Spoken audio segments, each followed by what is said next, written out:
সভাপতি ছিলেন, উনি ট্রাস্টি বোর্ডের চেয়ারম্যান ছিলেন। যুক্তরাষ্ট্র প্রবাসী বাংলাদেশিদের মাদার সংগঠন বাংলাদেশ সোসাইটির 19 সদস্যের নতুন কমিটি সেলিম আলী পরিষদের অভিষেক অনুষ্ঠিত হয়েছে। এতে সভাপতিত্ব করেন বিদায়ী সভাপতি আব্দুর রব মিয়া। অনুষ্ঠান পরিচালনা করেন সদস্য সচিব মাইনুল উদ্দিন মাহবুব। নির্বাচিতদের শপথ বাক্য পাঠ করান নির্বাচন কমিশনের চেয়ারম্যান অ্যাডভোকেট জামাল আহমেদ জনি। অভিষেক অনুষ্ঠানের পর নতুন কমিটি আলোচনা সভা করেন। এ পর্বে সভাপতিত্ব করেন নতুন কমিটির সভাপতি আতাউর রহমান সেলিম। অনুষ্ঠান পরিচালনা করেন অভিষিক্ত সেক্রেটারি মোহাম্মদ আলী। বাংলাদেশ জিন্দাবাদ। Today we celebrate victory.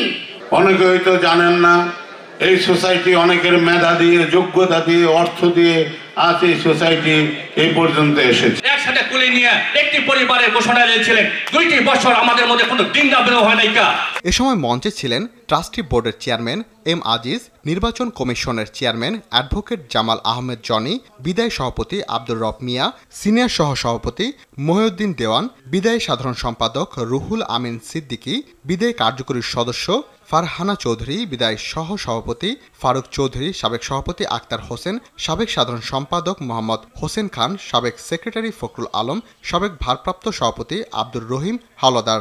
This committee has been elected by a huge margin, by a landslide verdict from the people.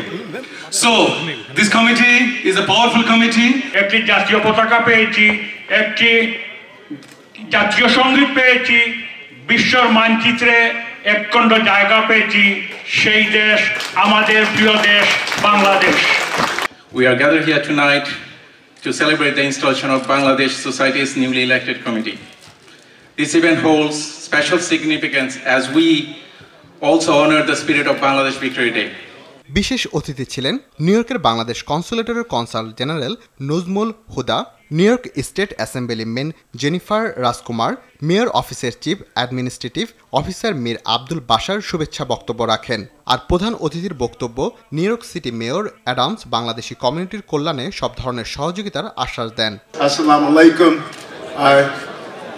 New York সম অধিকারের শহর। মুসলমানেরা মসজিদে আজান দিতে পারছে, হিন্দুরা পূজা করতে পারছে, বাংলাদেশিরা রাস্তায় বাংলাদেশ ডে প্যারেড করছে, বোলিং গ্রিনে বাংলাদেশি পতাকা উঠছে, আর তাতে নিউ ইয়র্ক সিটি অফিস সব ধরনের সাহায্য ও নিরাপত্তা দিচ্ছে। রাকিব হাসান, RTV।